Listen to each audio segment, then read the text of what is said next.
అందుకలడు ఇచ్చకు మాటలు చెప్పి నిబంధనను అతిక్రమించి వారిని వశపరుచుకొనును. అయితే తమ దేవుని నెరుగు వారు బలము కలిగి గొప్ప కార్యములు చేసేదరు. ప్రభు నామానికి మహిమ కలుగు. ప్రభు ఈ మాటలు ఆశీర్వదించిన మనందరితో మాట్లాడిన వినే చెవులు గ్రహించగల మనసు దేవుడు మనకు అనుగ్రహించును. స్తోత్రం. హల్లెలూయా. అన్నమాట మీ అందరికీ నడిపిస్తున్నా, పాటలు పాడుతున్నా, ఆరాధిస్తున్నా మీ అందరికీ చిన్న మాట. నేను అద్భుతంగా ఆరాధన చదువుకున్న లేఖనను బట్టి కొన్ని మాటలు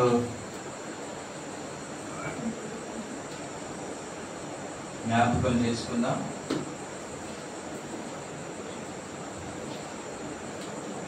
అందుకతడు ఇచ్చకు మాటలు చెప్పి నిబంధనను అతిక్రమించి వారిని వశపరుచుకొనును. అయితే తమ దేవుని నెరుగు వారు బలము కలిగి గొప్ప కార్యములు చేసేదరు. మత్తయి సువార్త 22వ అధ్యాయము 29వ వచనము.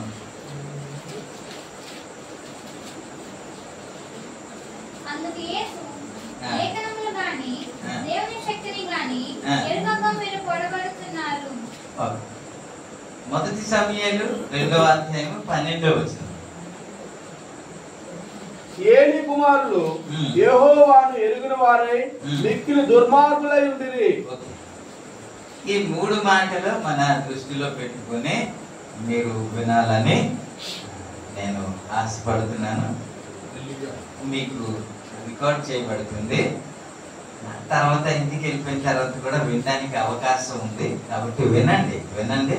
ఇప్పుడైతే నా ముఖాలు చూసుకొని వినడానికి ప్రయత్నం చేయండి. Praise the Lord. నామానికే మహిమ కలుగును. ఒకటేమో లేఖనము నీ దేవుని శక్తిని ఎరుగక మీరు పొరపడుతున్నారు అన్నమాట. రెండోది ఏమో దేవుని ఎరిగిన వారు గొప్ప కార్యములు చేస్తారు. మూడోది ఏమో సేవ చేస్తున్న వారు ఏలి కుమారుల గురించి మాట్లాడుతూ వారు దేవునిని ఎరుగని. అదేంటి, సేవలో ఉన్నారుగా, సేవ చేస్తున్నారు కదండి. సేవ చేస్తున్న వారికి ప్రభు వారు మాట్లాడుతున్న మాట ఏంటంటే, పరిశుద్ధాత్మ దేవుడు మాట్లాడుతున్న మాట ఏంటంటే వారు దేవునిని ఎరుగలేదు. ఒకసారి యేసుక్రీస్తు దగ్గరికి వచ్చి పునరుత్థానం లేదని చెప్పేవారు కొంతమంది మాట్లాడుతూ ఉంటే, అయ్యా ఒక ఆమె ఒక అతన్ని వివాహం చేసుకుని అతను చనిపోయాడు. ఆ తమ్ముడు 7 పెళ్లి చేసుకుంది. తర్వాత పరలోక రాజ్యంలో ఎవరికి భార్యగా ఉంటది అని యేసుక్రీస్తుని తప్పు పట్టడానికి అడుగుతూ ఉంటే అప్పుడు చెప్తున్నమాట, మీరు లేఖనాన్ని గాని దేవుని శక్తిని గాని ఎరుగక మీరు పొరపడుచున్నారు అంటే అలా చూస్తున్నారు. ఇప్పుడు చెప్పండి, మనకి లేఖనం తెలుసు, దేవుని శక్తి తెలుసా లేదా? దేవుని ఎరిగి ఉన్నారా లేదా? పక్క దేవుడు మీకు తెలుసా లేదా? ఆయన ఎరికే కదా బాగా. గట్టిగా చెప్పండి. ఏలీ కుమారులు దేవునికి ఇంకా తెలుసుకోలేదంట. మనమేమో మనకి తెలుసా లేదా? చెప్పండి, తెలుసా లేదు? తెలుసు కదండి పక్క, నో డౌట్. అటు చూస్తున్నారంటే నేను ఇటు అడుగుతుంటే మిమ్మల్ని అడుగుతున్నాను. ఈ ప్రశ్నకి జవాబు వచ్చేస్తే ముందుకెళ్ళిపోతాను. అందరికి తెలుసు కదా, అందరు అర్థం చేసుకున్నారు కదా, ఆయన శక్తి ఏంటో మనకు తెలుసు కదా, తెలుసా లేదా? గట్టిగా ఉంటాయి. అలాగూ ప్రభువుని వెంబడిస్తున్నవారు, ప్రభుతో ఉన్నవారు కొంతమంది ఎలా అర్థం చేసుకున్నారు ప్రభువుని అన్నమాట కొన్ని జ్ఞాపకం చేస్తాను. మీరైతే బాగా ఎరిగినవారు కదా, మీరైతే నేను చూడుతున్నానండి. రండి, లాస్ట్ వీక్ లో మీకు చెప్పిన మాటలే మీకు గుర్తు చేస్తాను. నేను త్వరగా వస్తున్నాను కాదు, 25వ అధ్యాయము మత్తయి సువార్త 24వ వచనం చదువు. తరువాత తర్వాత తలాంతు తీసుకుని వాడు వచ్చి, ఆ, అయ్యా ఆ. నీవు విత్తిన చోట కోయివాడును ఆ. చల్లని చోట పంట కూర్చుకుని వాడునై కఠినని నేను ఎరుగుదును.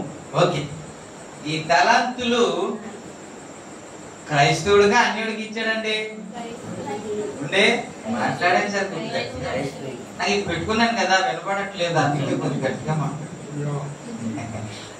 క్రైస్తవుడికి కదండి, క్రైస్తవులకే, దేవుని ఎరిగిన వారు కదండి, కాదండి, దేవుణ్ణి ఎరిగిన వారికి అంటే తెలుసుకున్న వారికే దేవుడు అప్పగించాడు. అయితే ఇతడు యేసయ్యని ఎలా ఎరిగి ఉన్నాడు అన్నమాట మీకు గుర్తు చేస్తాను. 24వ వచనంలో ఇప్పుడు మనం చదువుకుని చక్కగా చూస్తూ వినండి. తర్వాత ఒక తలంతు తీసుకున్న వాడు వచ్చి, అయ్యా, ఎవరితో? యేసయ్యతో, అయ్యా నీవు విత్తని చోట కోయువాడు అనియు చల్లని చోట పంటను సమకూర్చువాడు అనియు కఠినుడవనియు తెలుసుకున్నాడంట. ఎలా తెలుసుకున్నాడు? ఏం తెలుసుకున్నాడంటే, ఆయన ఎక్కడైతే విత్తడో నా యేసయ్య అంట అక్కడే ఫలాన్ని ఎదురు చూస్తాడంట. ఒక్కసారి మీరు ఆలోచించండి, ఏ రైతైనా సరే విత్తకుండా ఫలం కావాలని ఎదురు చూస్తాడండి? ఇలా అలా కానీ ఆగానే ఏదో విత్తకుండా ఏ రైతు నాకు ఫలం వచ్చేయాలని ఆశించడు కదా, కష్టపడతాడు. కష్టపడిన తర్వాత విత్తిన తర్వాతే పంటను ఆశిస్తాడు. చల్లకుండా పంట సమకూర్చాలని ఎవడు, ఏ అజ్ఞాని కూడా మరి అలా ప్రయత్నించాడు కదా. కానీ యేసయ్యని తెలుసుకున్నాడంట. యేసయ్య ఎవరో తెలుసంట. ఈయన మాట్లాడుతున్న మాట ఏంటంటే, నువ్వు విత్తని చోట, బాగా చదవలేదు, విత్తని చోట కోయవాడు అని, చల్లని చోట పంటను కూర్చువాడని. అంత మాత్రమే కాకుండా నీవు మనమైతే బాగా ఎరిగినాం. ఆయనే అలా మాట్లాడు. నా యేసయ్య ఎవరో మీకు జ్ఞాపకం చేస్తాను. లూకాసు వార్త 13వ అధ్యాయంలో 6వ వచనం నుండి గాని మనం చదివితే ఒక లేఖనం కనబడుతుంది, ఒక ఉపమానం. మరియు ఆయన ఒక ఉపమానం చెప్పాను. ఒక మనిషిని ద్రాక్ష తోటలో అంజూరపు చెట్టు నాటబడి ఉండెను. అతడు దాని పండ్లు వెనక్కి వచ్చినప్పుడు ఏమీ దొరకలేదు. 7వ వచనంలో కనుక అతడు ఇదిగో 3 ఏళ్ల నుండి అంజూరపు చెట్టును పండ్లు వెతుకుచున్నాను గాని ఏమీ దొరకలేదు. దీని వల్ల ఈ భూమి ఏడ వ్యర్థమైపోవాలని ద్రాక్ష తోట మాటతో చెప్పాను. తర్వాత అయ్యా ఈ సంవత్సరం అంతకు ఉండనేమో. అయితే వాడు, అయ్యా నేను దాని చుట్టూ త్రావి ఎరువు వేయబట్టు వరకు ఈ సంవత్సరము ఉండనేమో, ఈ సంవత్సరం ఉండనేమో, అది ఫలించినా సరే లేని ఎడల నరికివేయమని అతనితో చెప్పాను. ఇప్పుడు చెప్పండి, ఊరికే ఫలాన్ని చూస్తున్నాడండి ఈయన అండి? ఊరికేనా? దాన్ని తవ్వుతున్నాడు కాబట్టి, రాళ్ళన్ని తీస్తున్నాడు కాబట్టి, నీళ్లు పోస్తున్నాడు కాబట్టి, ఎరువు వేస్తున్నాడు కాబట్టి, కాపాడుతున్నాడు కాబట్టి, చెట్టు పడిపోయినా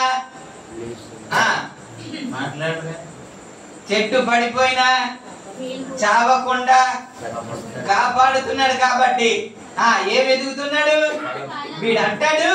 అలా కాదండి, ఈయన ఏ హెల్ప్ చేయడండి, ఏ సహాయము చేయడండి, ఏమీ విత్తడండి, కానీ పంటను కోసుకోవడానికి వస్తాడండి. నువ్వు ఇద్దరు కఠినుడు అండి అని మాట్లాడుతున్నాడు ఈయన. మనమైతే అలా మాట్లాడడం అనుకోండి, చెప్తాను యేసయ్య ఎందుకు ఫలాన్ని ఎదురు చూస్తున్నాడంట? ఆయన నీరు పోసాడు కాబట్టి. ఇప్పుడు చెప్పండి, నేను ఇప్పుడు సంపాదించిన సంపదన నా శక్తియే? ఇప్పుడు నాకున్న ఆరోగ్యము నేను చేసిన జ్ఞానము తెలివి వలన వచ్చిందే అని చెప్పగలమా? కాదు. ఒకవేళ మనమే కష్టపడుతున్నాము కానీ ఆరోగ్యం లేకుండా మంచం మీద పడేస్తే ఏంటి? అందుకే దేవుడు గొప్ప మేలు చేశాడు అనుకుంటా. నడవలేని వారు చాలా మంది ఉన్నారు కానీ ఇప్పటికీ కొంత బలహీనత ఉంది. పరిపూర్ణమైన విడుదల అనుగ్రహించాలని ఆశ, నా ప్రార్థన. ఇప్పుడు తాను ఎక్కడ ఉండాలి? ఇక్కడ ఉద్యోగానికి వెళ్ళాలి, డ్రైవింగ్ చేసుకుంటూ వెళ్ళాలి. అయినా పరిస్థితి కొద్దిగా మారింది కదా. ఇంకా మంచానికి పరిమితమైతే నా శక్తి నా భక్తి అనుకోగలమా? కాదు కదా. మనం కష్టపడుతున్నామంటే ఆయన ఇచ్చిన ఆరోగ్యం బట్టే. ఇలా చేతుల నుంచి ముద్ద తినగలుగుతున్నామంటే దేవుడు ఇచ్చిన ఆరోగ్యాన్ని బట్టే. ఆయన ఏం చేయలేదా మనకి? ఈయన అంటాడు, విత్తని చోట పోయేవాడని, చల్లని చోట పంటను సమకూర్చువాడని. యెషయా గ్రంథము 5వ అధ్యాయంలో మీరు చూస్తారు, 2వ వచనం నుండి. 5వ అధ్యాయంలో ఆయన దానిని బహుగా త్రవ్వి. కాదు, యెషయా గ్రంథం 2వ అధ్యాయమేనా? 2వ అధ్యాయము 5వ అధ్యాయం, సారీ 5వ అధ్యాయమే 2వ వచనం.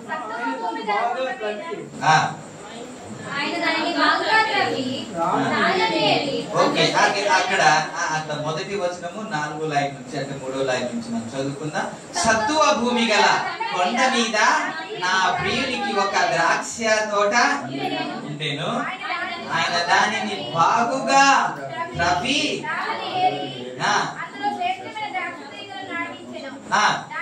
దాని మధ్యలో గురుజు ఒకటి వేయించి ద్రాక్ష తొట్టిని తొలిపించింది. ద్రాక్ష పండ్లు ఫలింపవల్లని ఎదురు చూచుచుండేను కానీ అది కారు ద్రాక్షలు కాలేదు. కావున యెరూషలేము కుమారులారా, నివాసులారా, యూదావారులారా, నా ద్రాక్ష తోట విషయంలో నాకు న్యాయము తీర్చవల్లని మిమ్మల్ని వేడుకొనుచున్నాను. నేను నా ద్రాక్ష తోటకు చేసిన దానికంటే మరి ఏమి చేయగలము?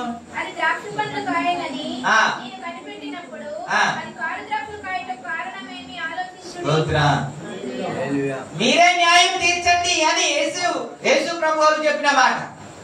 అది చేసింది ఏంటంటే, సత్తువ గల భూమి అక్కడ ఉండేనంట. అందులో ఒక మంచి విత్తనం, శ్రేష్టమైన విత్తనాన్ని వేసాడంట. రాళ్ళను తీసేశాడంట, త్రవ్వాడంట, నీరు పోసాడంట, బురుజు కట్టాడంట. దాని మధ్య ఒక బురుజు కట్టి ద్రాక్ష తొట్టులను తులిపించాడంట. ఇన్ని చేసినప్పటికీ కూడా పంట వస్తదేమో, ఫలం వస్తదేమో అని ఎదురు చూస్తూ ఉంటే ద్రాక్ష పండ్లు కాయలేదంట, కారు ద్రాక్ష రసము కాసిందంట. అందుకే అంటున్నాడు, మరి ఇంత చేశాను కదా, ఇంతకంటే నేను ఏం చేయగలను?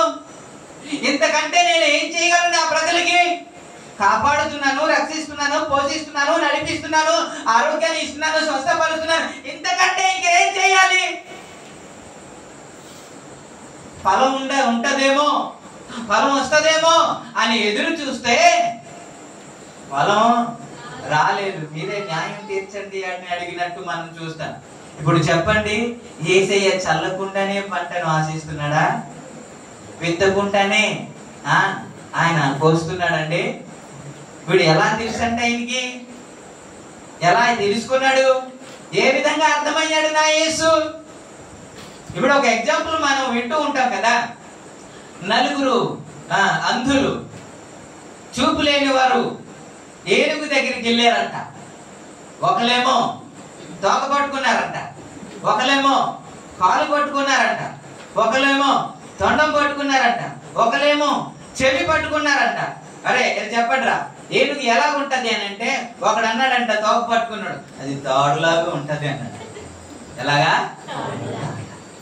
ఇంకొకడు కాలు పట్టుకున్నాడు అడిగాడంటే, ఏనుగు ఎలా ఉంటది అంటే, అది స్తంభం లాగా ఉంటది అన్నాడంట. ఇంకొకడు చెవి పట్టుకున్నాడు కదా, అది ఎలా ఉంటది రా ఏనుగు అని అంటే, చెప్పండి. ఇప్పుడు ఏనుగు శాట, ఏనుగు తాడా, ఏనుగు స్తంభమా? అర్థం చేసుకునే దాంట్లో ఉంటుంది. దేవునికి స్తోత్రం. ఇప్పుడు చెప్పండి, ఈయన ఏమంటాడంటే కఠినుడవు అంటాడు. నా దేవుడు కఠినుడా? ఏమంటే ఆయన కఠినంగా మాట్లాడతాడా?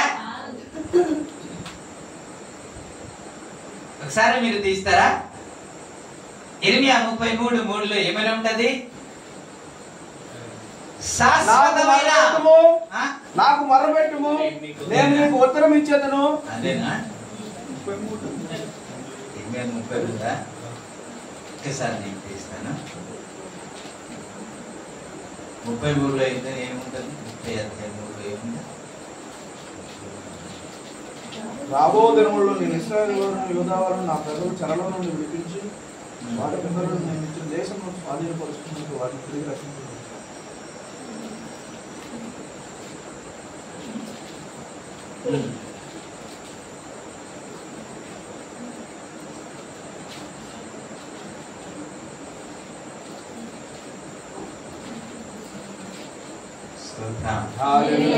సరే, యోహాను సువార్త 3:16 చూద్దాం.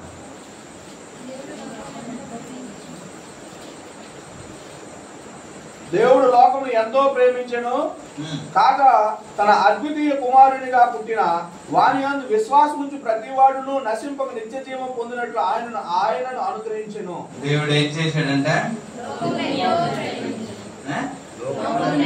లోకమును ఎంతో ప్రేమించాడు.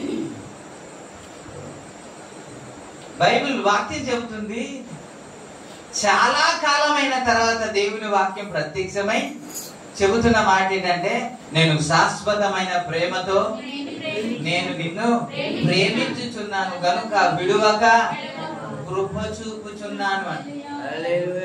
ఇప్పుడు దేవుడు ప్రేమించేవాడా, కఠినంగా మాట్లాడేవాడా? కఠినాన్ని చూపించేవాడా, ప్రేమించేవాడా? ఇప్పుడు ఈడేమంటున్నాడు అంటే, నువ్వు కఠినుడమని నాకు తెలుసు అని. లూకాసు సువార్త 22వ అధ్యాయంలో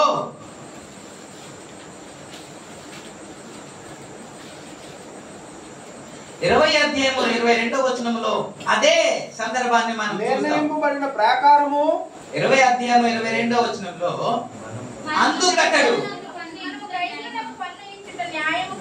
లూకాసు సువార్త 19వ అధ్యాయం 22వ వచనం అందుకతడు నీ నోటి మాటను బట్టి నీకు తీర్పు తీర్చుదును.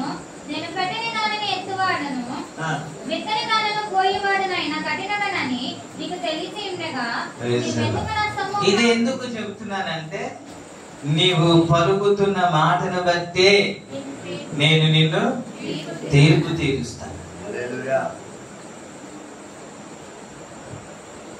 మనం ఎప్పుడు అనలేదా, ఆయన నా ప్రార్థన ఆలకించడండి, ఇప్పటి వరకు ప్రార్థించాను కానీ ఏమీ జరగట్లేదు, ఆయన నా జీవితంలో మేలు చెయ్యడు. జెఫన్యా 1వ అధ్యాయము 12వ వచనంలో 2వ భాగంలో ఉంటది, యెహోవా మేలైనను కీడైనను చేయువాడు కాడని పలుకు వారందరినీ నేను తీర్పు తీర్చేదను అన్నమాట. 12వ వచనము 2వ భాగంలో 12వ వచనం కూడా కనబడలేదా? యెహోవా మేలైనను కీడైనను చేయువాడు కాడని మనస్సులో అనుకున్న వారిని ఏం చేస్తాడంట? చూడండి, మనం పెద్ద తప్పు ఏం కాదు అనుకుంటాం. మనం ఉపవాసం చేశాం కాబట్టి, ప్రార్థన చేశాము కాబట్టి, ఆయన సన్నిధిలో మొరపెట్టాం కాబట్టి, కన్నీరు కార్చాము కాబట్టి దేవుడు జవాబు ఇవ్వాలని ఆశిస్తాం. ఒకవేళ ఆశించిన దానిని జరగకపోతే మన మనస్సులో అనుకునేది ఏంటో తెలుసా? ఆయన మన ప్రార్థన ఆలకించడు, ఆయన జవాబు ఇవ్వడు, ఆయన మేలు చేయడు, ఆయన కీడు చేయడు అని ఎన్నిసార్లు అనుకున్నాం? ఎప్పుడు అనుకుంటాం తెలుసా? ఇది ఎప్పుడు అనుకుంటున్నాం? ఇప్పుడు మీరు అనుకోరు, ఇప్పుడు ఈ స్థితిలో మీరు అనుకోరు. ఎప్పుడైతే క్లిష్టమైన పరిస్థితికి వెళ్తారో, ఎప్పుడైతే సమస్య గుండా వెళ్తారో, ఎప్పుడైతే శోధన గుండా వెళ్తారో, ఎప్పుడైతే తట్టుకోలేని పరిస్థితిలోనికి వెళ్తారో అప్పుడు అనిపిస్తుంది. ఆయన మేలు చేసే దేవుడు కాదు, ఆయన కీడు చేసే దేవుడు కాదు. అసలు నా ప్రార్థనే ఆలకించాడు. ఏమో నా పట్ల కఠినుడుగా ప్రవర్తిస్తున్నాడు అని అనుకుంటా. ఈ టైంలో కాదు, ఎన్నిసార్లు అలాగే మనస్సులో అనుకుని ఉంటాయి, మీరు ఎవరికి చెప్పలేదు. కానీ మనస్సులో అనుకున్న వారిని నేను శిక్షిస్తానన్నాడు. శిక్షకు గురి అయిన వాడు ప్రభు మెచ్చుకుని వాడుగా ఉండలేడు కదా. బలా నమ్మకమైన మంచి దాసుడా అన్నట్టు ఉండలేడు కదా. ఇప్పుడు ఏమని ఎరుగున్నాడంట? నువ్వు విత్తని చోట పోయేవాడువు, నువ్వు చల్లని చోట పంట సమకూర్చువాడు, నువ్వు కఠినుడవు అని మాట్లాడుతున్నాడు. లూకాసు వార్త 4:22 ఆయన గురించి జనులు మాట్లాడుతున్న మాట ఏంటో తెలుసా? ఆయన నోట నుండి దయగల ఆయన నోట నుండి వచ్చిన దయగల మాటలను బట్టి ఆశ్చర్యపడి అన్నమాట. నా యేసయ్య కఠినుడుగా మాట్లాడుతున్నాడా, దయగల మాట్లాడుతున్నాడా? ఏమండి, ఆయన ప్రేమామయుడా లేకపోతే కఠినంగా మాట్లాడే దేవుడా? ఆయన ప్రేమించే దేవుడా లేకపోతే కఠినంగా మాట్లాడే దేవుడా? ఈయన ఏమని అంటున్నాడంటే ఆయన కఠినుడు అంటున్నాడు కదా. దీనికి ఏమర్థమైంది? ఆయన కఠినుడు అని అర్థమైంది. యోహాను పత్రికలో ఏమని ఉంటుంది తెలుసండి? యోహాను పత్రిక 4వ అధ్యాయంలో ఏమని ఉంటదంటే, మనము ప్రేమించితిమని కాదు, తానే మనలను ప్రేమించినను 4:10 మనం చూస్తాము. అందుకు యేసు కాదు, మీరు వేరే చదువుతున్నారు. 4:10 తానే మనలను ప్రేమించి మన పాపములకు ప్రాయశ్చిత్తమై ఉండుటకు తన కుమారుని పంపెను. ఇందులో యేసయ్య అంటేనే ప్రేమే కదండి, యేసయ్య అంటేనే కృపే కదండి. ప్రైజ్ ది లార్డ్, హల్లెలూయా. ఆయన కఠినంగా మాట్లాడితే ఉండగలమండి? ఆయన కఠినంగా ప్రవర్తిస్తే ఉండగలమా ఇంతవరకు? వీడు మాట్లాడుతున్న మాట ఏంటంటే నువ్వు కఠినుడవు అని అంటున్నాడు. ఇంకా మీకు జ్ఞాపకం చేస్తాను, యోబు సంగతి మీరందరికీ తెలుసు కదా. ఆస్తి అంతా పోయింది, 10 మంది కుమారులు చనిపోయారు. చనిపోయిన తర్వాత ఈ పరిస్థితిలో ఎవరైనా సరే ఏం మాట్లాడతారు? మీరు నీతిగా యథార్థంగా జీవిస్తూ ఉంటే మీరు చెప్పండి, గుండెల్లో చేయి పెట్టుకుని చెప్పండి, స్తోత్రం అంటారండి. అవునండి, 10 మంది కుమారులు అండి, ఒకరు కాదు ఇద్దరు కాదు సార్. 10 మంది కుమారులు చచ్చిపోతే ఆస్తి చిల్లిగవ్వ లేకుండా బిల్డింగ్ కట్టాడు కానీ ఒకేసారి కూలిపోయింది అనుకుందాం. అనుకుందాం అలా జరగదు. అనుకుందాం, కొద్దిగా ఊహాగానంలోనికి వెళ్ళండి, ఒక్కసారి వెళ్ళండి.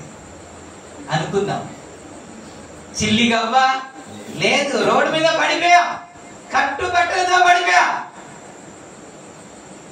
ఇప్పుడు మన నోటి నుండి వచ్చే మాటలు ఎలా ఉంటాయి? అది కావాలి. ఇప్పుడు మీరు మాట్లాడుతున్నారు కదా, భార్యాభర్తలు మాట్లాడుతున్నారు కదా, బుజ్జి కన్నా, బుజ్జి ఇట్రా, కన్నా ఇట్రా అని మాట్లాడుకుంటున్నారు కదా. మరి ఇది కాదు మీరు భార్యాభర్తలు అర్థం చేసుకున్నారనేది ఎప్పుడు తెలుసా? ఎప్పుడైతే క్లిష్టమైన పరిస్థితి వస్తుందో, ఇద్దరికి చిన్న సమస్య వస్తుందో, ఇద్దరికి ఏదో గొడవ వస్తుందో, అప్పుడు మాట వస్తుంది చూడండి. అది ఒరిజినల్ అర్థం చేసుకోవడం అంటే ఏంటి? అప్పుడే మా అమ్మ చెప్పింది వీడు మారడని, వీడు ఇలాగే ఉంటాడని నాకు తెలుసు అని అప్పుడు వస్తుంది మాటలో కదా. మరి ఇందాక ఏమన్నావు? బుజ్జి కన్నా అన్నం అంటే ఇది తిట్టితే కాదు, అది ఇంకా ఉంది. దేవునికి స్తోత్రం. నిజంగా అర్థం చేసుకుంటే భర్తను, నిజంగా అర్థం చేసుకుంటే భార్యను ఎవరు తప్పుగా చెప్పినా సరే, నా భార్య ఎలాంటిదో నాకు తెలుసు, నా భర్త ఎలాంటి వాడో నాకు తెలుసు అని ధైర్యంగా ఏ పరిస్థితిలోనే మాట్లాడగలుగుతుంది. ఎప్పుడు అంటే అర్థం చేసుకునే భార్య, అర్థం చేసుకునే భర్త. సమస్య వచ్చేటప్పుడు. అందుకే ఇప్పుడు కాదు మనం ప్రభు దగ్గర విశ్వసించడం అనేది, సమస్య వచ్చేటప్పుడు మాట్లాడే ఆ మాటలు ఉన్నాయి చూశారు, అది ఒరిజినల్ విశ్వాసం అంటే. 10 మంది కుమారులు చనిపోతే, ఆస్తంతా పోతే అప్పుడు అనాలా, అసలు దేవుడు కఠినుడు అండి, నా పట్ల కఠినంగా ప్రవర్తిస్తున్నాడండి, ఆస్తంతా పోయిందండి, ప్రాణంగా ప్రేమించే కుమారులు చచ్చిపోయారండి, ఏం దేవుడు సార్, ప్రతి ఉదయాన్నే లేచి నా బిడ్డల కొరకు బలి అర్పణ చేసి ప్రార్థన చేస్తాను కదా, ఇంతగా నీతిగా యథార్థంగా సత్యంగా ప్రవర్తిస్తున్నప్పటికీ కూడా దేవుడు నా పట్ల కృప చూపించలేదండి, కఠినంగా ప్రవర్తించాడండి అని మాట్లాడితే, యోగు మాట్లాడితే కరెక్ట్ గా ఉంటది కాదంటారా? కరెక్ట్ గా ఉంటది సార్, నేను నిజమే మాట్లాడతాను, కరెక్ట్ గా ఉంటది. కానీ ఏం మాట్లాడతారు ఒకసారి 21:21లో, నేను నా తల్లి గర్భము నుండి దిగంబరునై వచ్చి తిని దిగంబరునై అక్కడికి తిరిగి వెళ్ళేదను, యెహోవా ఇచ్చెను, యెహోవా తీసుకొనెను, యెహోవా నామమునకే స్తుతి. ఇప్పుడు మీరేమంటున్నారు తెలుసా? నా బిడ్డలు ఏంటంటే నా కొడుకు అంటే నా ఆస్తి, అంతేనా అంటున్నాం. కాబట్టి ప్రభుని తిడతాం, ప్రభుని దూషిస్తాం. కానీ యోబు మాట్లాడుతున్నది ఆయన ఇచ్చాడు, ఆయన ఇచ్చాడు, ఆయనది ఆయనది ఆయనది అని మాట్లాడుతున్నాడు. ఆయనది, అది బిడ్డలైనా ఆయనదే, ఆస్తి అయినా ఆయనదే, సమస్తము ఆయనదే, ఆయన ఇచ్చాడు. ఎలా తెలుసుకున్నాడు యోబు? ఏమని అర్థం చేసుకున్నాడు దేవుడు? యోబు దేవుణ్ణి అని అంటే సమస్తము ఆయనదే అని. మనం ఎలా అర్థం చేసుకున్నాం? సమస్తము ఆయనదే. అందుకే అప్పుడప్పుడు మాట్లాడుతుంటే అలాగా, ఈయనలాగే ఆయన కఠినుడు అని, ఆయన ప్రార్థన ఆలకించే దేవుడు కాదని. ఇంకో మాట మీకు జ్ఞాపకం చేస్తున్న ఒక వ్యక్తి గురించి, విలాప వాక్యానికి ఒకసారి రండి. విలాప వాక్యంలో ఒకసారి తీయండి. విలాప వాక్యం 3వ అధ్యాయంలో తీసారా? మొదటి వచనం నుంచి చదువుతున్నాను. ఇర్మియా గురించి వ్రాయబడిన నేను ఆయన ఆగ్రహము చేత బాధను అనుభవించువాడను, ఆయన కటిక చీకటిలోని దారి తీసి దానిలో నన్ను నడిపించాను. ఒకటి ఆయన ఏంటి మాట్లాడుతున్నాడంటే, మనం పాడిన పాట వేరు, ఆయన పాడిన పాట వేరండి. మనం ఎలా పాడతాం? నడిపిస్తాడు దేవుడు శ్రమలోనైనా నన్ను అని పాడతాం. ఆయన పాడుతున్నాడు. ఆయన పాట ఒకసారి మీరు వినండి, ఆయన పాట ఒకసారి వినండి. ఆయన కటిక చీకటిలోనికి దారి తీసి దానిలో నన్ను నడిపిస్తున్నాడు, మాటి మాటికి దినమెల్లా ఆయన నన్ను. ఇంకా చదవండి. ఆయన నా మాంసమును నా చర్మమును క్షీణింపజేసి ఉన్నాడు, నా ఎముకలకు విరగొట్టుచున్నాడు, నాకు అడ్డముగా కంచె. మనకేం చేయాలా? అడ్డంగా ఉన్నవన్నీ తీసేయాలి. అప్పుడే స్తోత్రం కదా, అంతేనా? అన్ని అడ్డంగాలేనండి, అన్ని అడ్డంగాలేనండి, అన్న చదువు అయిపోయారండి, కష్టకర ప్రార్థన చేయండి అంతే కదా. మళ్ళీ చదవండి. ఆయన నా మాంసమును నా చర్మమును క్షీణింపజేసి ఉన్నాడు, నా ఎముకలకు విరగొట్టుచున్నాడు, నాకు అడ్డముగా కంచె వేసి ఉన్నాడు, విషమును మాచిపత్రిని నా చుట్టూ మొలిపించి ఉన్నాడు.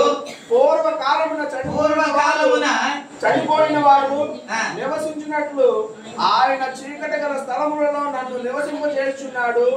ఆయన నా చుట్టూ కంచె వేసి ఉన్నాడు, నేను బయటకు వెళ్ళకుండాట్లు బరువైన సంఖ్యలు నాకు వేసి ఉన్నాడు. నేను చూసారండి, మీరంతా ఇర్మియా మాట్లాడుతున్నమాట, ప్రవక్త అయిన ఇర్మియా మాట్లాడుతున్నమాట. ఇలాంటి పరిస్థితి గుండా ఒకవేళ వెళ్తుంటే మీరు నేను ఏం మాట్లాడదాం? ఎలా మాట్లాడదాం? దేవుని గురించి ఎలా సాక్ష్యం చెబుతాం? ఏనలాగా నిలబడి యోబు ఎలా సాక్ష్యం చెప్పాడంటేనంటే, అయ్యా నేను వెళ్తూ ఉంటే చెట్టు పడిపోయింది, ఆ చెట్టు పైన బుర్రొక్కి అంటే వచ్చింది, నా వెనకాల కర్ర పడిపోయింది, అదే పడిపోయి ఉంటే బుర్ర పగిలిపోయి ఉన్ను, కాబట్టి దేవుడు కాపాడాడండి అనాలే. ఆ సాక్ష్యం లేదు. ఏమిటి? సుడిగాలి వచ్చిందండి, ఆ ఇంటి మీద కొట్టిందండి, 10 మంది కుమారులు చచ్చిపోయారండి, ఆయన ఇచ్చాడండి, ఆయనకే ఈ సాక్ష్యం ఎంతగా ఉంటదండి. దేవునికి స్తోత్రం. హల్లెలూయా. ఇలా మాట్లాడేవారు ఆయన ఎరిగిన వారు. హల్లెలూయా. ఆయన అన్యాయస్తుడు కాదు అని తెలిసిన వారే మాట్లాడతారు. వీడేమో కఠినుడు అని మాట్లాడుతున్నాడు, ఇంకా అర్థం చేసుకోలేదు. సేవలో ఉన్నాడు, పరిచర్లో ఉన్నాడు, ఆ దేవుని సన్నిధికి వచ్చేస్తున్నాడు, ప్రార్థన చేస్తున్నాడు, కానీ ఆయన ఎవడో ఇంకా తెలియదు. అందుకే దేవుని వాక్యాన్ని గాని దేవుని శక్తిని గాని మీరు అర్థం చేసుకునక ఎరుగక పొరపడుతున్నారు మీరు అని అన్న. స్తోత్రం. హల్లెలూయా. ప్రభునామానికి మహిమ కలుగును. ఇంకా మనం చదువుతాం ఒకేసారి ఓపికతో.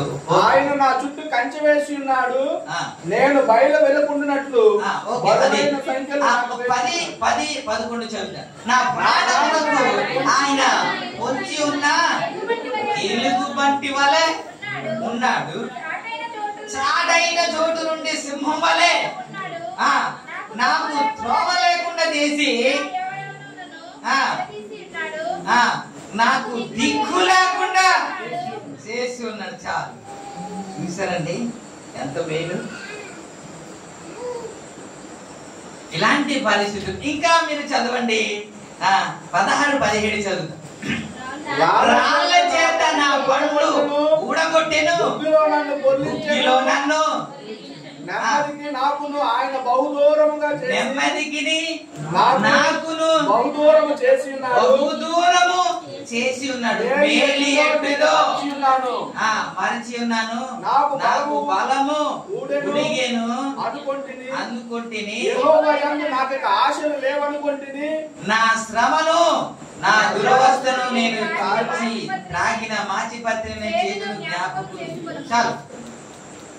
ఓకే. ఇలాంటి పరిస్థితుల్లో ప్రార్థన చేస్తామా లేదా? మీరు చేస్తారా లేదండి? కాపాడమని ప్రార్థన చేస్తారు కదా అండి. రాకడ గురించి చెప్పినా మమ్మల్ని తలదించేస్తారు, వాక్యం మార్చేసి మంచి వాక్యం చెప్పినా ఆన్సర్ చెప్పరు. మీకు ఏం చెప్పాలో నాకు అర్థం అవట్లేదు. స్తోత్రం. హల్లెలూయా. ఇలాంటి సందర్భంలో ఖచ్చితంగా ప్రభువా నన్ను కాపాడు అని, ఇలాంటి పరిస్థితి నుంచి విడిపించమని ప్రార్థన చేస్తాడు ఏ క్రైస్తవుడైనా. అదే చేశాడు. వింటాడనే కదా ఆశతో ప్రార్థన చేస్తాం, అంతేనా? వింటాడనే ఆశతో ప్రార్థన చేస్తాం. ఇతడు కూడా ప్రార్థన చేశాడంట, కానీ దేవుడు మొహం తిప్పేశాడంట. అసలు ప్రార్థన వెళ్ళలేదంట. 8వ వచనం చదవండి ఇప్పుడు. నేను బతిమిలాడి నా ప్రార్థన వినకుండా తన చెవి. ఇలాంటి పరిస్థితిలో మీరు ఎలా మాట్లాడతారు చెప్పండి? ఇక్కడ నిలబడి స్తుతిస్తారా? కొంతమందికి ఎందుకు ప్రార్థనకు రాలేదంటే సమస్య ఉంటే అందుకే రాలేకపోయామని అంటారు కదా. సమస్య ఉంటే ప్రార్థనకు రావు, నీరసం ఉంటే ప్రార్థనకు రావండి, మనసు బాధపడితే ప్రార్థనకు కాదు. గట్టిగా ఏదో చెప్పడానికి ప్రయత్నం చేయండి. వస్తామా? రావు. మైండ్ ఫ్రీగా ఉండాలి. ఇక్కడికి రావాలంటే ఏముండాలి? ఫ్రీగా ఉండాలి. ఉండదు ఫ్రీగా. ఎప్పుడు ఇక్కడికి వస్తే ఫ్రీ అవుతుంది. దేవునికి ప్రార్థన చేస్తే ఫ్రీ అవుతుంది. ప్రభుని స్తుతిస్తే ఫ్రీ అవుతుంది. ఈ రాష్ట్రం తెలియగా ఫ్రీగా లేదండి, అందుకే రాలేదంట. ఇలాంటి పరిస్థితిలో ఎలా మాట్లాడతాడో తెలియదు, కానీ ఇతరులాగే మాట్లాడాలి ఇర్మియా. ఎలాగా? ఆయన విత్తని చోట కోయివాడని, చల్లని చోట పంట కూర్చువాడని, ఆయన కఠినుడు అని, నా ప్రార్థన ఆలకించే దేవుడు కాదని, ఆయన మాటి మాటికి నన్ను కొడుతున్నాడని, సమాధానానికి నెమ్మదికి నాకు చాలా దూరం పెట్టేశాడని అని ఈయన మాట్లాడితే బాగుంటది. కానీ ఈయన మాట్లాడుతున్న మాట మీరు చదవండి. 20వ వచనం నుంచి చదువుదాం ఒకసారి. ఎడతెగక నా ఆత్మ జ్ఞాపకము చేసుకుని జ్ఞాపకం చేసుకుని కృంగి ఉన్నది. అది నీకెంకనో జ్ఞాపకం ఉన్నది కదా. నేను జ్ఞాపకం చేసుకొనగా ఆశ పుట్టుచున్నది. యెహోవా కృప గలవాడు, ఆయన వాత్సల్యత ఎడతెగక నిలుచుచున్నది గనుక మనము నిర్మూలము కాకుండా. ఆ పరిస్థితిలో ఎవడు సార్ మాట్లాడతాడు? ఇలాంటి పరిస్థితిలో ఎవడు అలా మాట్లాడతాడు? ఆయన తెలిసిన వారు దేవునికి ఇష్టం. హల్లెలూయా, ప్రైజ్ ది లార్డ్. అందుకే భార్యాభర్తల సంబంధాన్ని తీసుకొచ్చాను ఏంటంటే, నిజంగా నీ భర్తను అర్థం చేసుకుంటే మీ అమ్మ ఎంత చెప్పినా సరే నువ్వు అర్థం చేసుకున్నావు కాబట్టి అప్పుడు చెప్తావు, నా భర్త బంగారు. ఇది ఎవడు అంటూ వచ్చినా, ఎవడు ఈ మీదకి వచ్చినా సరే నీ భర్త గురించి ఒక్క మాట కూడా మాట్లాడ. ఎందుకు? నీ భర్త ఏంటో నీకు తెలుసు కాబట్టి. నిజంగా యేసయ్య గురించి మనకు అర్థమైతే మనం కూడా అట్టే మాట్లాడతాం. మనం కూడా అలాగే మాట్లాడతాం. ఎలాంటి శ్రమంలో కూడా ఎలా మాట్లాడతాం అంటే, ఆయన కృప గలవాడు. మాటి మాటికి దినవల్ల కొడుతుంటే ఆయన కృప గలవాడు అంట. ఆయన అంటున్నాడు, దీనిని జ్ఞాపకం చేసినప్పుడల్లా నాకు ఆశ కలుగుతున్నది అంటాడు. Praise the Lord. హల్లెలూయా. పాటలు పాడడం కాదు సార్, కృపను గూర్చి న్యాయము గూర్చి అని పాడేయడం కాదు. ఆ పరిస్థితి గుండా వెళ్ళినప్పుడు మాట్లాడే స్థాయి ఉండాలి. అందుకే ఆయన ఎరిగిన వారే గొప్ప కార్యము చేస్తారు. ఎరగకపోవడమే మనం పొరపడుతున్నాం. ఆయన ఎలాంటి శక్తి గలవాడు, ఏ కార్యము నీ జీవితంలో చేస్తాడు, మీ కుటుంబంలో చేస్తాడు ఎరగకపోవడమే. నిజంగా చెప్పాలంటే బాలరాజ్ అలక్య జీవితంలో దేవుడు అద్భుతాలు చేశాడు. ఇన్ని అద్భుతాలు చేసినప్పటికీ కూడా మరలా చిన్నది ఏదైనా వస్తే ఫోన్ చేసి, అనియా మళ్ళీ ఇలాగ అయిపోయిందనియా, ఒక్కసారి ప్రార్థన పెట్టండి అంటే. ఇదేంటి, ఇంతకు ముందు దేవుడు అద్భుతాలు చేయలేదా? ప్రాణాపాయం నుంచి కాపాడాడు కదా, దుష్ట శక్తి నుంచి విడిపించాడు కదా, మరి అది చేశాడని నీకు నమ్మకం ఉంటే ఇది కూడా చేస్తాడని నమ్మకం నీకు ఉండాలి కదా.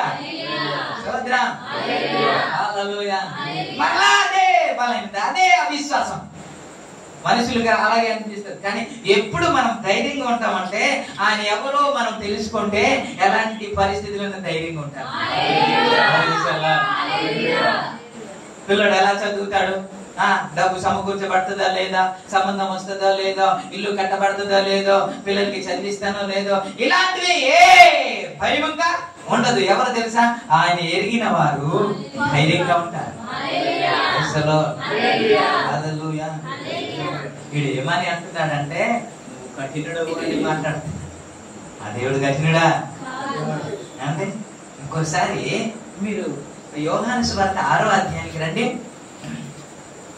యోహాను సువార్త 6వ అధ్యాయంలో యేసు ప్రభు వారు 52 నుంచి మాట్లాడుతున్న మాట ఏంటో తెలుసా? ఆయన శరీరం గురించి, రక్తము గురించి, శరీరం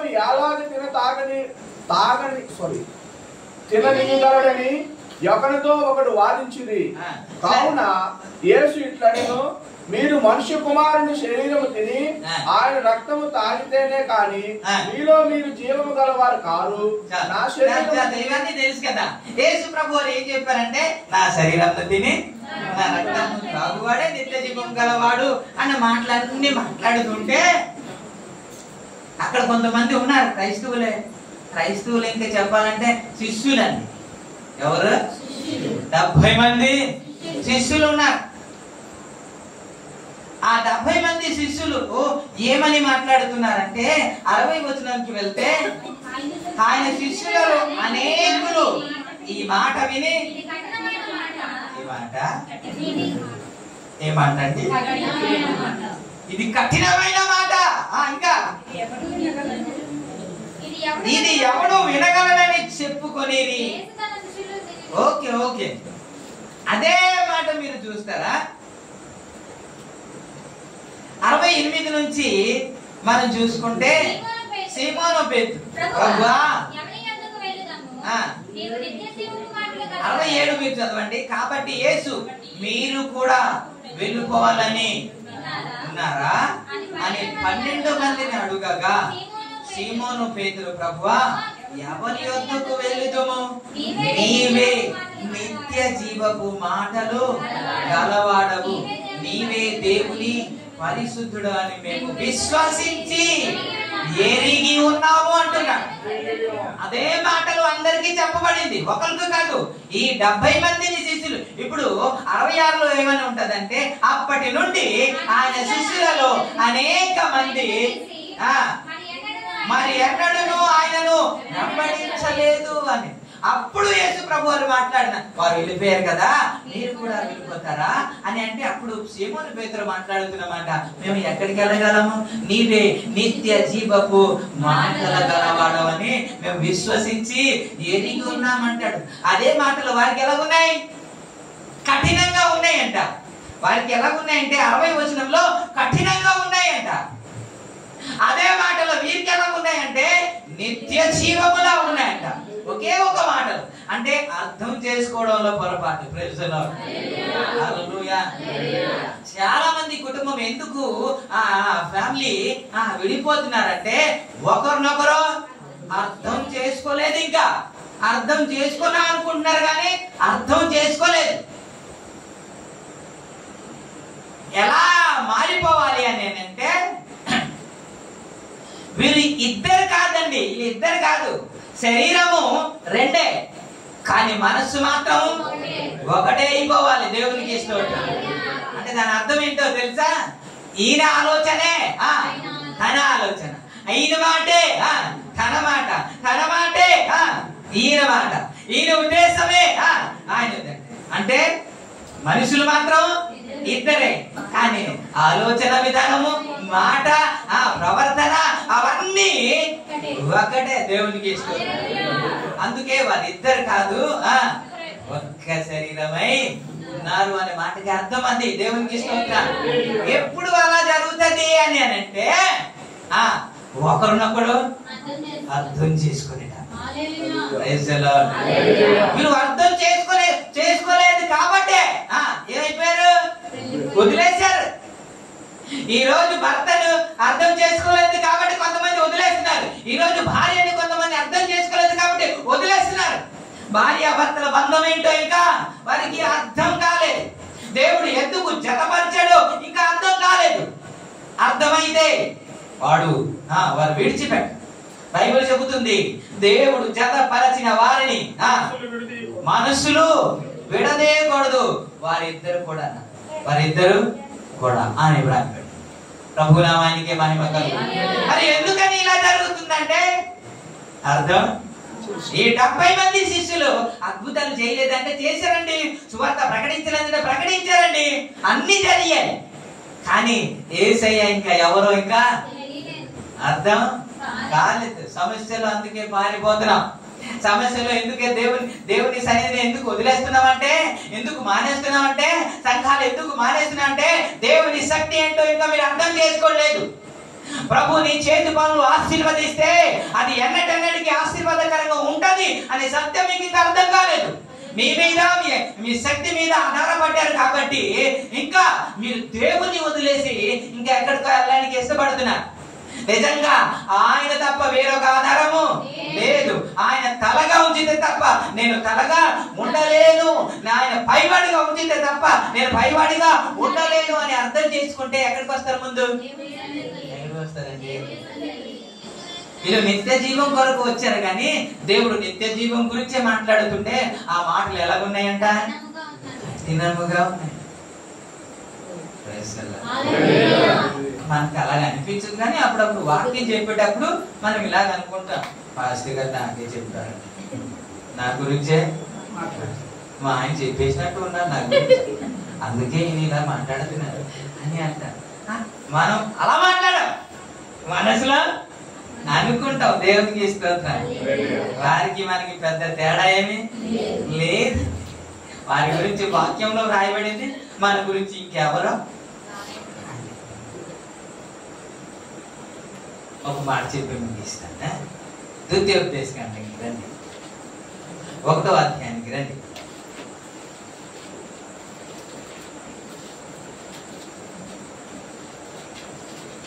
చూసారా 1వ అధ్యాయం?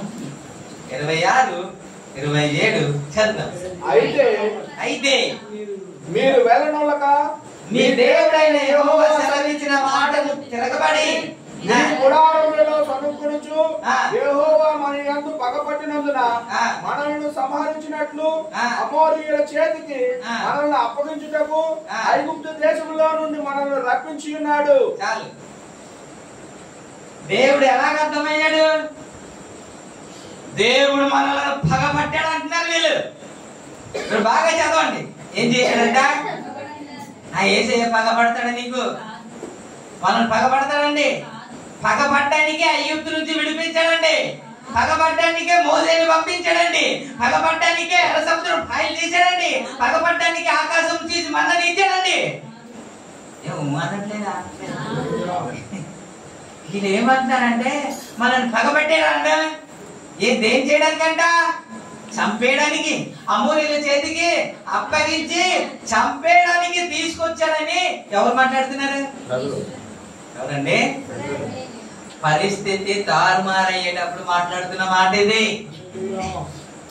శత్రువులు వారి మీదికి ఉన్నత దేవులుగా కనబడుతున్నప్పుడు వారు మాట్లాడుతున్న మాట ఇది.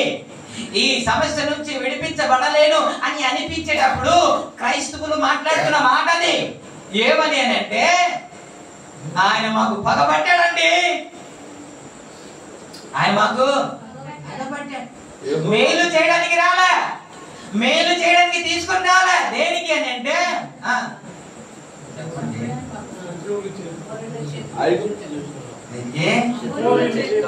అమోరీయుల చేతికి అప్పగించడానికి తీసుకొచ్చాడని ఇశ్రాయేలు ప్రజలు మాట్లాడితే అందులో ఇద్దరు మాట్లాడుతున్న మాట ఏంటో తెలుసా? సంఖ్యాకాండం 14:8 తరచుగా మనం చదువుకున్న లేఖన భాగం ఏంటంటే యెహోవా మన యందు ఆనందించిన ఎడల ఆ దేశంలో మమ్మల్ని ప్రవేశపెట్టి అది పాలు తేనె ప్రవహించే దేశమే మెట్టకు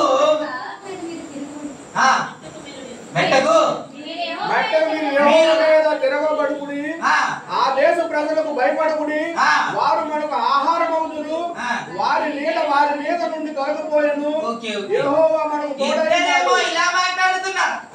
ఇద్దరేమో ఈ విధంగా మాట్లాడితే మిగతా వాళ్ళేమో ఏమని మాట్లాడుతున్నారంటే వీళ్ళు ఏం మాట్లాడుతున్నారంటే యెహోవా మనకు తోడై ఉంటే చాలండి, వారిని మనము గెలుస్తామండి. వారు ఓడిపోతారండి, వారి నీడ వారిలో నుండి వెళ్ళిపోతండి. ఆ దేశంలో దేవుడు మమ్మల్ని ప్రవేశపెడతాడండి, ఆ వాగ్దానం చేసిన దేశం మనల్ని ఇస్తాడండి అని వీళ్ళు మాట్లాడుతుంటే వీళ్ళేమో ఏమని మాట్లాడుతున్నారంటే ఆయన పగబట్టాడండి మాకు. ఏం చేశాడు? పగబట్టాడు ఆయన. అందుకే మేలు లేదు, కీడు లేదు. ప్రార్థన చేసినా జవాబు రావట్లేదు, ఉపవాసం చేసినా రావట్లేదు.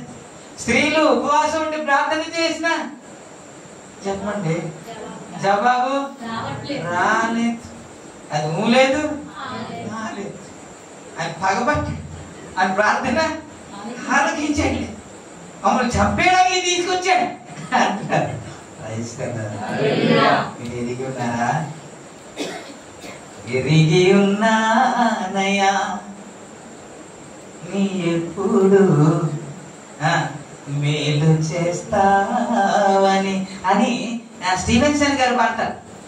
నేను ఎరిగి ఉన్నాను నువ్వు ఎప్పుడు మేలే, నువ్వు కీడు ఎప్పుడు చేయవని, నువ్వు నమ్మదగిన దేవుడు అని, అపాయంలో నువ్వు నమ్ముకుంటే నువ్వు సహాయం చేసే దేవుడు అని నేను ఎరిగి ఉన్నాను అంటాడు. కానీ క్రైస్తవులు ఇప్పటి వరకు ఎరగలే. ఆయన ఎవరో ఇంకా తెలియలేదు, ఆయన శక్తి ఏంటో ఇంకా అర్థం కాలేదు. అందుకే సమస్యలు పొరపడుతున్నాం, అందుకే సమస్యలు తొందరపాటు మాట్లాడుతున్నాం. దేవుడు మా ప్రార్థన ఆలకించలేదని, జవాబు అనుగ్రహించట్లేదని, కార్యము జరిగించట్లేదని, స్వస్థపరచలేదని, సమాధానం ఇవ్వలేదని అని అనుకుంటున్నాం. మనము దేవుడు ఏంటో అర్థం చేసుకొనక దేవునికి స్తోత్రం. అర్థం చేసుకున్న వారు మాట్లాడి మీకు చూపించాను. కష్టంలో కూడా దేవుడి గురించి ఎలా మాట్లాడారు యోబు అని, కష్టంలో కూడా ఇర్మియా ఎలా మాట్లాడాడని. ఇవన్నీ ఎవరు మాట్లాడతాడంటే ఆయన ఎవరు పూర్తిగా ఎరిగినవారు. దేవునికి హల్లెలూయా, హల్లెలూయా. మనమే మన పిల్లలను బాధ పెట్టాం కదా, దేవుడు మిమ్మల్ని బాధ పెడతాడండి. మీరు ఏడుస్తా ఉంటే ఆయన సంతోషిస్తాడా? కాదు కదా. ఆయన మంచి దేవుడు. పాత పాటలు మీరు మర్చిపోయాడు. మంచివాడు యేసు దేవుడు, చాలా చాలా మంచివాడు, చాలా చాలా మంచివాడు. ఆయన చాలా మంచివాడు, చాలా చాలా చాలా చాలా మంచివాడు. ఆయన ఎప్పుడు కీడు చేసే దేవుడు కాదు. కానీ వీడంటాడు ఆయన కఠినుడు అండి అంటాడు. కఠినంగా మాట్లాడే దేవుడు అంటాడు. కొంతమంది ఇజ్రాయెల్ ప్రజలు మాట్లాడుతున్న మాట ఏంటంటే మమ్మల్ని చంపడానికి తీసుకొని ఒక్క దెబ్బతో వేసేస్తాడు కదండి. ఇంతవరకు నడిపించడం ఎందుకు? ఐగుప్తులోనే వేసేస్తాడు కదా. ఇంత నడిపించిన దేవుని కూడా అపార్థం చేసుకున్నారు చూడండి. ఎవరైతే ఇలాగ అనుకున్నారో వారు కానాను దేశానికి వెళ్ళలేదు సుమా. ఇది గమనించండి. వెళ్ళారా? ఎవరైతే కఠినుడు అని అనుకున్నారో, ఎవరైతే పగపట్టాడు అనుకున్నారో, ఎవరైతే మమ్మల్ని చంపడానికి తీసుకొచ్చారు అని అనుకున్నారో వారంతా అరణ్యంలో రాలిపోయారు. వాగ్దానం అయితే పొందుకున్నారు కానీ వాగ్దాన భూమిలో అయితే అడుగు పెట్టలేదు. మనము దేవుని సన్నిధిలో లేకపోతే వాగ్దాన భూమిలో అడుగు పెట్టాలంటే ఇక్కడ ఏమని ఉంటదంటే, కొరింథీ రాసిన పత్రిక 10వ అధ్యాయము 10వ వచనం 11వ వచనంలో ఏమని ఉంటదంటే, మీరు 10వ అధ్యాయం 11వ వచనం నిజానా? ఈ సంగతులు 10 మీరు సొనగుకుడి, వారిలో కొందరు సొనిగి సంహారకుని చేత నశించింది. ఈ సంగతులు దుష్టాంతములుగా వారికి సంభవించి యుగాంతములు కలుగుటకే మనకు రాయబడును. దేవునికి స్తోత్రం. కొంతమంది సనిగారండి. సనగడం అంటే ఇదే కదా. ఆయన మన మీద పొగబట్టాడని, మనం చంపడానికి తీసుకొచ్చాడని, మేలు చేసే దేవుడు కాదని వారు సనిగారు. ఇవన్నీ ఎందుకు రాయబడిందంటే నీకును నాకును బుద్ధి కలగడానికే, బుద్ధి తెచ్చుకొని వారు మనసు పొందుకొని అలాగ మాట్లాడకుండా వాగ్దానం చేయబడిన కానాను దేశంలో అడుగు పెడతారేమో అని మన కోసమే రాయబడింది అని కొరింథీ సంఘానికి రాస్తున్నాడు. హల్లెలూయా. ఎప్పటికైనా అర్థం చేసుకుంటే మీరు ప్రతి సందర్భంలో ప్రభుని స్తుతిస్తారు. హల్లెలూయా. మేలు జరిగిన స్తుతిస్తారు, కీడు జరిగిన స్తుతిస్తారు. ఈ మాటలో దేవుడు ఆశీర్వదించాడు.